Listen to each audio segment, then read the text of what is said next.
Hello, club. We're at Olympus. Kevin Kiefer's here, and he's going to teach me how to throw a disc. Yahoo! He messaged me. He said, Brad, you looked like you had a rough weekend. Let me help you a little bit. And I'm always open to constructive criticism from people who know what they're doing. So I watch the channel. Yeah. Like I'm an avid I view the channel all the time, and I watched the Savannah Open, and I was like, oh, this is gonna sound really cocky, but it's like, can I help tweak a little things in your game? And you were like, yeah, of course. I was like, oh, thank God you didn't take it the wrong way, because I hate the saying Savannah that. Open specifically. Timing was off. I was sick. My body was achy. Yeah. It was probably as bad as my form and throws could be. Right. Which could be good because you're like, okay, that's possible though. You can be that bad. Right. Sure. So, sure. The over exaggeration of it all. I recently did a lesson with Austin Turner. Oh, the one awesome. thing that we touched on, and it was kind of what I thought. I don't brace well, and in tournament, I don't brace double well because I think my scared safe shot is steep hyzers, so I kind of swoop them because I'm naturally a hyzer flip player. Yeah. And then he was saying one of the reasons that I'll maybe lose accuracy around that 375, 400 mark is because I drop my elbow. Yeah, so that was the main thing I saw. Yes, and so on my distance shots, what I've been doing is like exaggerating, like almost doing like a hop throw where I'm like focusing on literally keeping it up. Yeah. And I've actually noticed already that I'm throwing further doing that. But the whole thing is kind of weird because it was like last week. I was like, I'm going to mess around with this. I'm in like a testing phase almost. Yeah. And I just did it in the tournament because I was like, you got to kind of try it eventually. Absolutely. Some shots are good, some not so good. Yeah. But we'll see what you have to say. Yeah. I'm open to getting better at disc golf. That's kind of the goal here. Yeah, absolutely. And yeah, should we just get into it? Absolutely. Get to the teapot here. There's 3 keys to disc golf: driving, approaching, and putting. You need all 3 to do this disc sport. So the first thing I do with all of my lessons is I do a slow motion video, so I can see it all in slow motion. And with that being said, I tell this to I tell this to everybody. You start with grip, you go grip, and then you go ground up. Yeah. So if you're gripping the disc wrong, you're going to throw it nose up, and then you fix footwork into hips, into reach back. Just from watching your videos, you have great grip. You throw far. Yeah. The power is not the problem. Your problem is just in the consistency, and I think that has to do everything with the reach back. So one thing that I notice is you have a very high reach back. Yeah. So when you, just like you said, when you need to throw a hyzer angle, in order to get it on a hyzer angle, you have to swoop. Right. Versus like most touring pros, they have a very neutral reach back. What that means is it's going to be on a flat plane regardless. So they're going to keep it on this plane, and then they're going to move their body into the angle that they want to throw. Kind of like Niklas, I feel like, is like the greatest example. 100%. Actually, most Europeans are very over-exaggerating with their form, so it's really easy to learn from them. Yeah, I think something that's always, it's been good for my branding, but bad for my being a consistent player is being like a content creator first. I'm trying to throw the coolest shots possible. Sure. So I'm throwing these like nose up air bounce shots. I see your spinny throws. I love doing those. Yeah. And I'm pretty good at them. But sometimes you mess one up and you're like, well, I probably could have just went flat and like executed. Yeah. And same with like a lot of the like hyzer flip stuff or like finesse forehand stuff is like, that's all fun and it gets views and it looks cool. But the reality is like, where I'm at right now, I value playing good in tournaments way more than throwing cool shots. So like, and you just said this in your vlog. Your last vlog was you're like, I'd rather just play good the whole time than hit the ace. Yeah, dude, my whole card, relatable. My whole card was like, bro, that's like the best thing ever. And you're just like, I'm sorry, I'm not happy. I'm sorry, but I would much rather be playing just consistently well right now. And I totally agree. I would trade 4 birdies for this ace because I would feel better about myself. Absolutely, dude. Like, I would trade 4 17-foot putts going in over this ace. Too often disc golfers get stagnant and they're like, no, this is working right now, I'm going to try to keep it working. And the reality of it is, and you just said it, it's a revolving door. You know what I mean? Even Paul Macbeth himself, the greatest disc golfer of all time, he still changes stuff in his form. Yeah. That blows my mind. You know what I mean? Like, imagine getting to the top and you're like, no, I'm still going to keep pushing, keep changing, making sure that my form stays good. So, all right, sweet. So let's get into it. I'm going to film you throwing in slow motion first. Okay. And then we're going to just do a really quick breakdown. And then after that, we're probably going to go into like a one-step throw or a standstill throw to work on the reach back, which is what I already kind of assume is going to be the problem or what we need to kind of address. That's awesome. And again. Dude, so you have really good mechanics. So you have mechanics that are set up to throw flat. Like very flat level shots. So I've worked hard on throwing flatter recently because I used to be very steep. Oh, and really? So that's why I think my kind of wind up has gotten a little higher, is because like my natural throw until 6 months ago was like 25 degrees of hyzer. Really? Yes. Well, that so, kind of tracks too because it's a natural, like, swinging into something is going to be I grew steeper. up just throwing mid ranges as far as I could, so I'd crack KC Pro rocks and beat up buzzes on hyzers to throw them like 350, 360. Sure. You know what I mean? I grew up throwing that shot over and over. Then I started playing tournaments in the wind, and I realized hyzer flips are not fun in the wind. Because it's everything gets pushed more around. Stable and flat a lot in the last like 6 months. Okay, cool. So there's nothing wrong with flat shots. I think it's a great. Yeah. Honestly, I feel like it's a hard shot to learn, but once you learn the flat shot, then like going forward, it's like everything is a piece of cake because you just lean with it a little bit. All right, cool. So let's go ahead and do this. So again, the first thing I look at is where your arm's going to be at, right? So your wrist control. A lot of people, they have really bad wrist control. Henceforth, it's going to come out nose up regardless. So what I look at is a steep in and down angle, and that's literally perfect. Yeah. Because what a lot of people do is they reach back with a flat wrist, so when they pull through, it's just automatically nose up. Yeah. And by the way, I deal with a lot of people who aren't very good. Like a lot of times my lessons are newer players or players who've been playing for a little bit and they just aren't getting distance. Yeah. And so like a lot of times, example, like this is a quick fix. Yeah. Not going to be the case for you. Nose up has never been an issue of mine. That's awesome. So on tech disc, like my positive launch, negative nose every single time. So like when it comes to throwing drives, 1 out of 100 of them are like, that's incredible. Unless I'm trying to do like this nose up, like that approach shot, obviously, spinning. but I'm literally forcing the nose up on purpose. Yeah. So with that being said, immediately now the next thing is we're gonna go to footwork. So the first thing I look at footwork is this middle step. Your middle step is perfect, and then I'm also at the same time going to look at timing. Timing's also perfect. What I mean by that is a lot of players, and again, I'm talking about like the mass majority of amateurs, they reach back right away, and now their momentum is almost always lagging. You have perfect timing. So you have perfect timing and your middle step. A lot of times with a middle step, for some reason, everybody thinks the bigger steps they take, the more power they're getting. So they'll take a huge middle step. It's a half step. You need something controlled, which you do perfectly here. You take a very controlled middle step, and then you reach back, and timing's perfect too. This is where it goes a little backwards now.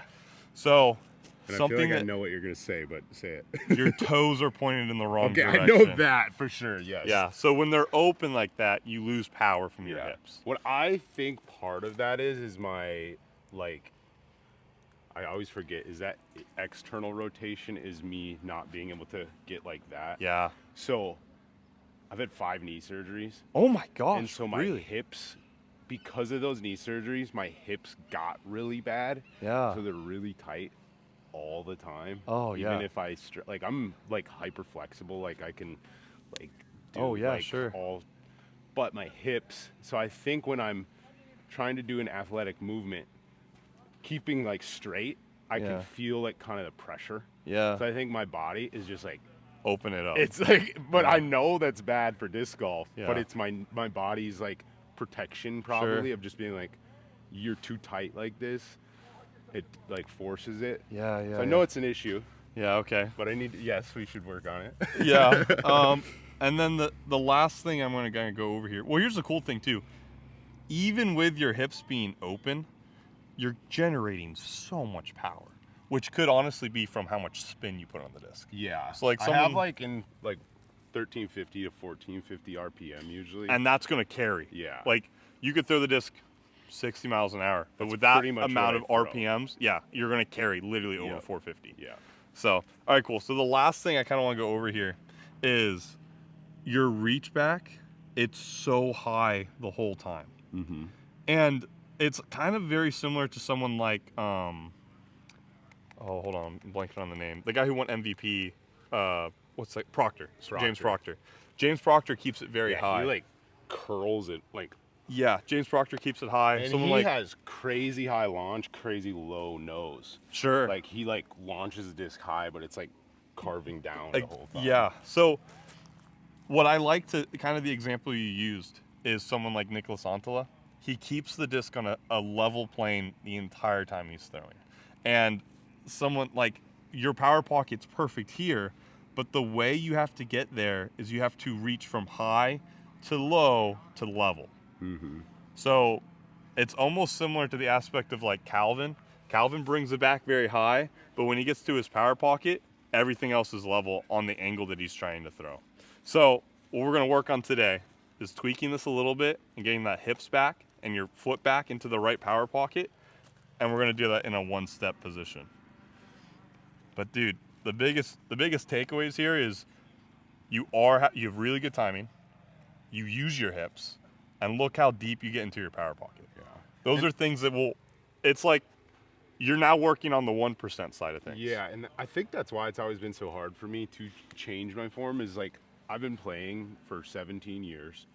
I've thrown pretty good for my whole the first week I ever played disc golf, I could throw 350. Oh wow. It just like was always kind of simple to project the disc forward. Yeah. And so I'm like, I can throw pretty good. Yeah. So it's hard for me to change it. Yeah. Because a lot of times you got to take that step back. Yeah. To get better. And for me, I'm like, I got to make content. Yeah. You know what I mean? Like, it's so hard. I can't be bad for a month. Yeah. Because I got to do my job. Yeah, absolutely, dude. But this is what we're going to do. It's called it's a one-step drill. This is what I tell everybody to do. This is what got me really good. If you add the extra steps of an X step into this, two things happen. One, muscle memory starts taking over. So you kind of go into like okay, I'm throwing a disc golf shot, and you go into old habits. You also don't need those first two steps. All they're doing is adding momentum into your throw.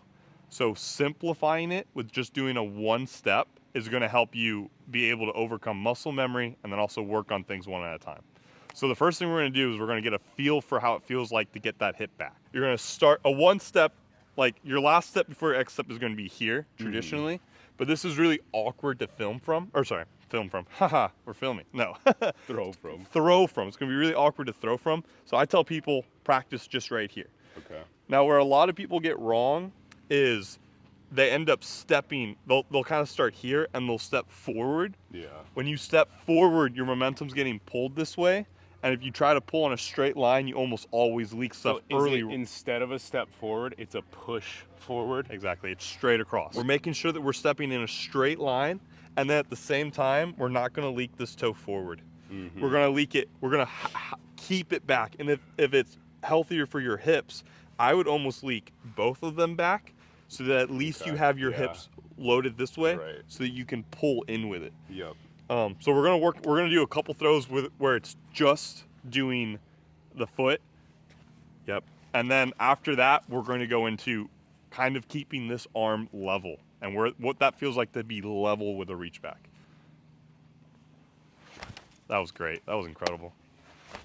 That's great. And again, if you're something with like follow through aspect, if you feel like you're lagging on the back foot, like you're kind of throwing it and you're getting caught up, that means that your footwork is too far apart. Okay. And then if you have the opposite effect to where you're spinning through it really quick, they're just too close together.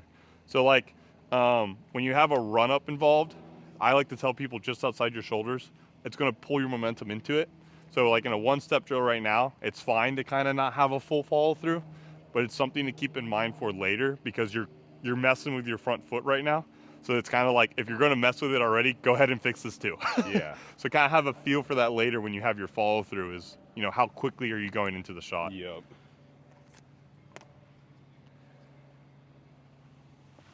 So good. Do you feel anything on like your hip flexor? That's usually where I feel it when I'm throwing.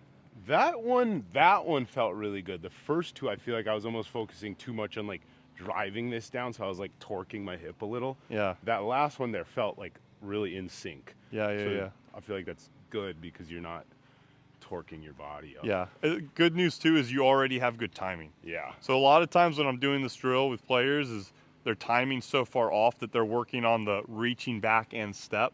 All you have to focus on is getting that toe back and what it feels like to have your hips involved, which it looks Should really I good. be trying to rotate on my heel right now? So that's kind of like a misconception is people say rotate on your heel. The reason why you want to rotate on your heel is if you rotate on your toe, you're gonna injure your ankle, your knee, and your hip. Yeah. Because you're now putting all this stress on your joints. You really just want to rotate flat-footed. Yeah. And someone like Ezra Robinson, if you watch him, people like almost think he rotates on his toe. He's just super flat-footed. Kind of spins through his foot. Exactly. Yeah. So again, the reason is if you go on your toe, you're just gonna tear up your ankle. Yeah. You're going to tear up your joints. Yeah. So you can rotate on your heel, or even I like to tell people it's really just the side of your foot that you're pulling through. Because I've tried the heel rotation and I can't. Yeah. So again, and that's something that I feel like a lot of like coaches don't really do, is they don't really tell you like why you do it. Yeah. They just kind of like, oh, everybody spins on their heel. Go ahead and spin on your heel. Yeah. Got caught up a little bit. Yeah, looked like your foot just got I could feel that one. just stuck. See, it's interesting because this feeling when I have the good one, it's like I know that feeling. It's so hard for me to duplicate it on the course. Like it's that like, muscle memory that just fights you so hard. It's the tricky part with like playing for so long and throwing like the same way for so long. Looks so good. Coming up freaking fast. Nice, dude. So see what I mean by getting caught up on the backside? Yeah. So that will be fixed when you just have a little bit of momentum. Because it's just going to pull you into your shot. And if your timing was off, like if you had bad timing, then that momentum would probably just get stuck on the back end. But because you have really good timing with your reach back and your foot going forward, that allows you to, when you pull, your momentum's going with you. Mm-hmm. The biggest thing right now is we're going to be fighting muscle memory when we add extra steps later. Yeah. So it's really important to kind of just drill. Like that's what we're just doing. It's just drilling it in our head, getting that toe back, feeling our hips get fired. Very nice. And it's so good too that you're linear with your step. Like I said earlier, a lot of people leak forward. You're not doing that. You're very straightforward with it, which means later on, have you heard of like heel and toe? How that's your aiming point? Yeah. Yeah. And that's exactly what we need. We need you to be heel and toe and stepping on that line so that your momentum's getting pulled straight into a line. So if I watch from that perspective, what I'm looking at is making sure that your arm and your foot are on this like same timing, right? Yeah. From this perspective, what I'm actually looking at is where in relation to your body are you pulling through. So it's really easy to see rounding from this perspective. So I'll do it for you. If I'm standing like this, and I'm about to reach back, if I reach back here, I'm obviously behind my body. Mm-hmm. What I want to see is not only do I want to see it level, but I also want to see it out and away so that you're not rounding. Yeah. Right? And like a lot of times you don't have to like come around. You're not like fighting your body at exactly. All. Yeah. So and from that perspective, it's just impossible to see because it's 2D. Yeah. But from this perspective, I can see it perfectly. And I can also see too, which I think is really important, when you reach back, go ahead and reach back. I can start, this is point A, and the point B should be going at your net. So sometimes, every once in a while, I'll see someone pull through, and then they'll open early.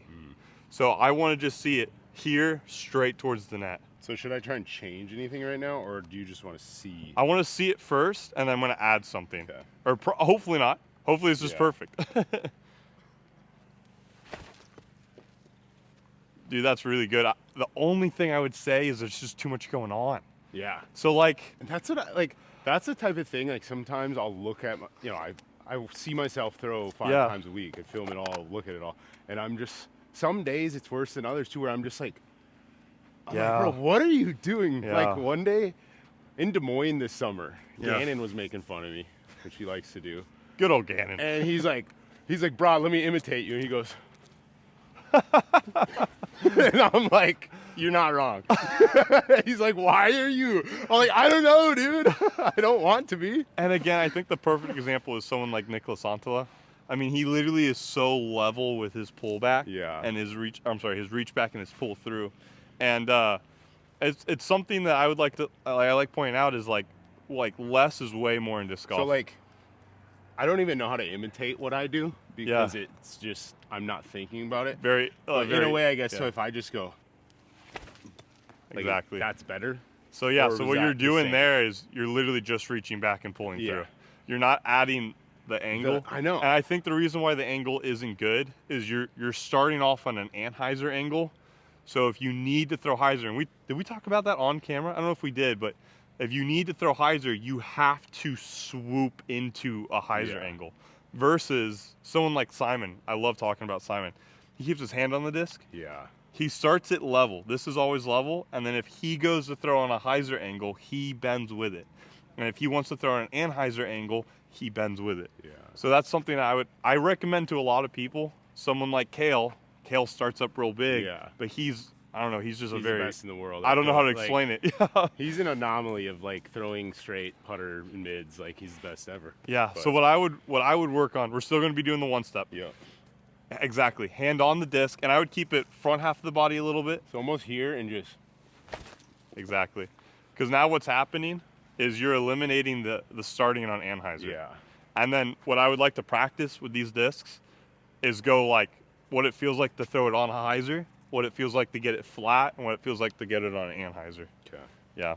So let's start with the hyzer because it should be the most natural. Maybe not for you because you're starting it on Anheuser. Yeah. But yeah, keep it just right here, and then you're just gonna reach. You're gonna bend your body, just like kind of curl over the disc. See, that's perfect. And again. So what happened with that one? Almost always with early releases, it's from looking. Yeah. So what you're supposed to do with your head, this is like super advanced, but you're in that stage. You're in the stage where like you have all the major things down. You have to work on the 1% of stuff, which is just super annoying. I've been there. You'll get through it. When you release early, almost always, it's from looking at your target. So what you're supposed to do is your head's on the target.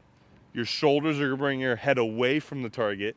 And then when you pull through, your head should stay stationary. Yeah. Which it did in the slow motions. Okay. It was perfect when you're not thinking about it. Yeah, this is almost probably like I'm thinking like, okay, boo, like. Yeah, and exactly. I'm like following the disc to make sure it's on hyzer. Exactly, and that's human, right? You just want to look at results. So what ends up happening is when you do follow, as you start following, when you look, your shoulders are turning already, and it opens. Yeah. And when it opens, it always comes out exactly. Exactly. Always comes out early.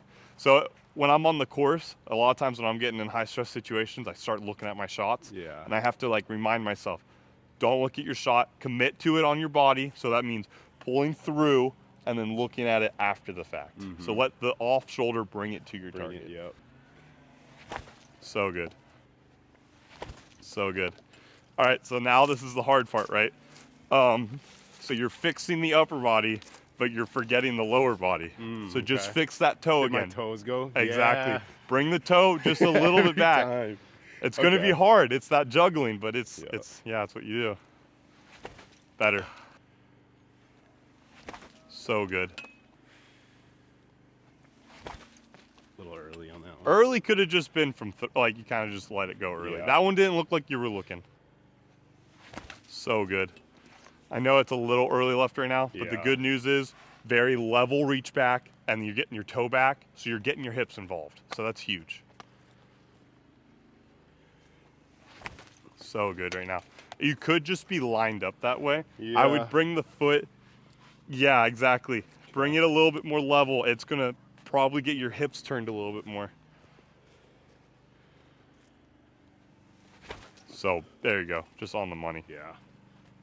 So this is going to be the last one on hyzer, and then we're probably going to do the opposite. We're going to try to throw some on Anheuser. Nice. Anheuser is going to be a lot more stand-up. Yeah. So like, what I like to tell people is just kind of bring your footwork together almost, so that you have a little bit more balance on the leaning back, so that you can pull through. Exactly. Yeah. And this should honestly be pretty natural for you. Yeah. This is because your reach back is usually high. Yeah. And so that's been my best shot lately, is like that baby flex with like a PD. Yeah. Like a stable driver that you kind of hit like that and it kind of flattens out. Yeah. So this is like my probably like my preferred release right now almost. Yeah. And It's funny. Growing up, I was a very pro hyzer flip guy. Same. But then watching Gannon just throw That's very consistent turnover, or like anti-flexes that just whip out of it. So now I've been leaning on my Onyxes lately. I've just been throwing them slight anti, and they just kind of swoop out of them. Exactly. I'm like, wow, that's really consistent, really easy to reproduce. Perfect. And they're going to come out higher, but that's pretty normal for Anheuser. Right. That looks great. So that's good too, that something that you have is you already have intentionality with like being able to do this. Yeah. So that you know how to throw Anheuser shots, you know how to throw Hyzers. Where it comes down to is literally just consistency. Right. I can throw, like I've been told that forever. It's like, bro, you could throw all these shots. You just like, you know, mess them up a little too often when it matters. Yeah. Which I'm like, yeah, like you ain't wrong. Like that's so good. Like you're hitting pretty much center net on Anheuser right now. Yeah, dude. Here you go. Last one.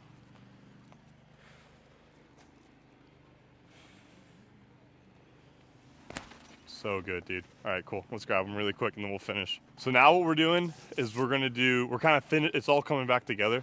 So now what we're going to have you do is we're going to hit them flat, and then we're going to add just 2 steps into it. Okay. And it's going to be very sideways going into it so that we can kind of feel momentum going straight towards our target. Okay. Perfect. How's it feel? Getting the toe back, getting the arm a little bit more level. Like I can feel it. And like when the feet are good, it feels so much better. Good. And like I know the feeling.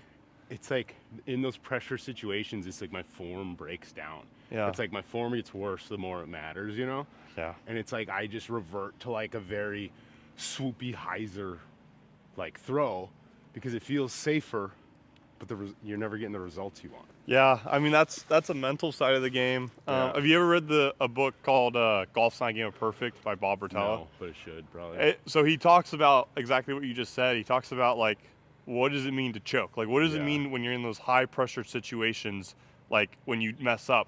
And something that I take a lot of comfort in is choking is when you're out of your routine and you make a rash decision. Yeah. So like when I have a putt to win a tournament or when I need to perform, all I think about is go through your routine and take a deep breath.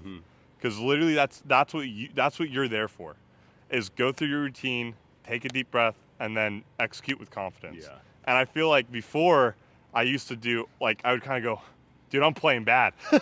Oh, I need to birdie this right now. I just need to throw. Yeah. And the reality of it is if you go through your routine, that's going to put you in the position that you need to. Yep. Awesome. All right.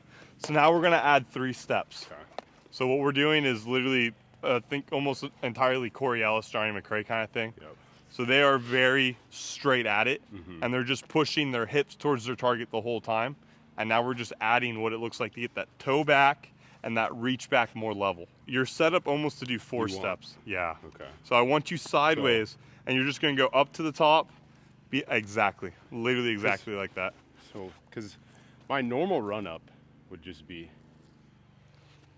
So you're set up in a 4-step. Yeah. What that means is a lot of times people who do 4 steps, their first step is to get low. Yeah. So like someone like Corey Ellis, Johnny McRae, if you ever watch them, they start sideways and then they squat down. Yep. 4-step run-ups, almost entirely, their first step gets them started pulling down. Yeah. I used to do a 4-step. I actually do 5 now. I don't know why. I just added an extra step. It felt more comfortable. 4 steps are great, literally, for the exact reason I just said, uses to get low.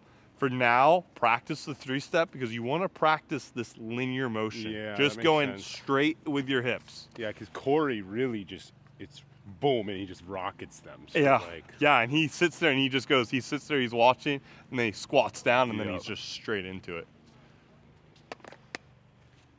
Perfect. Literally perfect. And again, I don't know why that, like, the little start step I do. Yeah. Like, there's no reason I need to do that, actually. Because maybe bring it back in, who knows, build more momentum. But, like, what I just did, I'm like, well, that's the same thing as I'm doing. It's just easier. Simple. You know what I mean? You're not complicating it with this, like, round step. Yeah, less is always more, dude, as crazy as that sounds. I think the thing that's weird to me is actually starting with my right leg. Oh, sure. Rather than that, you know, like. Yep. Yeah, absolutely. That feels weird. Absolutely. So good, dude. So good. And this will also help you hit lines better. Right. Because a lot of times I feel like with a 4-step, your left step is going to bring you left, and then you almost follow that line. So it kind of makes your body's going left, but you need to throw the disc straight. Yeah. So it almost makes you round. I miss 99% of the time. If I miss, low left. Low left. So it might be which would make sense. It's like pulling me. Exactly. So that's why I like to tell people 3 steps, linear, you're almost always going to be pushing towards your target. And then if you need to throw right, you just literally tilt and you push it towards your target. Yeah. Same thing with left. It You makes just push way more it towards sense. your target. Yeah. All right. Dude, it looks so much better. That So feels much a lot better. It's coming out very quick too right now.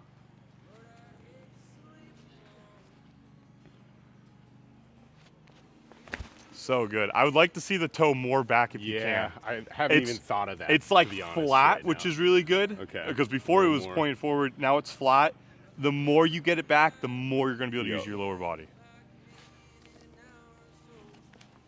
See, like that's like I money, can feel dude. that. If you could get to That that was every like time, actual coil at the end where like all the energy is pushing up through the leg. dude, that's what you want. That's Yeah. incredible. Oh, hold on. There you go. Yep. There you go. I It's feel all right. like I was starting like this and I was gonna get here, but This is that muscle memory. It Yeah. just takes over. So good, dude. this feels significantly better. Good. This Good, feels good, really good. good actually. Awesome. Just money right now. And then it's going to be hard to bring it onto the course, but I always tell people just slowing things down is just going to, like, don't think you have to throw far. And luckily for you, you throw so far already that, like, toning it down might just make Just you more be conservative. smooth, Exactly. like- Exactly.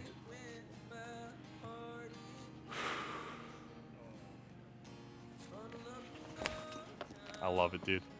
So that's everything. Yeah. That's literally everything. If you'd like to start practicing with that extra step, I tell people. I don't want to, I don't think. Yeah. To be honest. So it's been about 2 weeks since this lesson was filmed, and to be honest, a lot of the stuff that we talked about in this video, I didn't necessarily have time to fully put into the game. I got stuck in Boston, I had a tournament to play, and now we're here. I got a week off between tournaments, and I'm gonna be putting in these tips, putting in this work to hopefully bring some of this better, smoother backhand into my next tournament next weekend. That said, I already, from watching this back, realize how much better and smoother my form looked on that 3-step drill, where I start sideways, walk straight through it, keep the reach back level. And so sometimes it's good to kind of sit on something like this and then revisit it later on and realize, like, okay, I do need to make these changes because it does look significantly better. And I remember the feeling of how good it felt. That same day was the day I went and filmed with Sully and Kevin at Olympus. And if you watch that video, you might have seen me doing the 3-step run up on every single shot. And some shots felt good, some were a little weird. I was having to try to throw like 400-foot plus shots with the 3-step, which maybe I was asking a little bit out of myself. And that wasn't my best day of throwing, but I was trying to adapt the new stuff.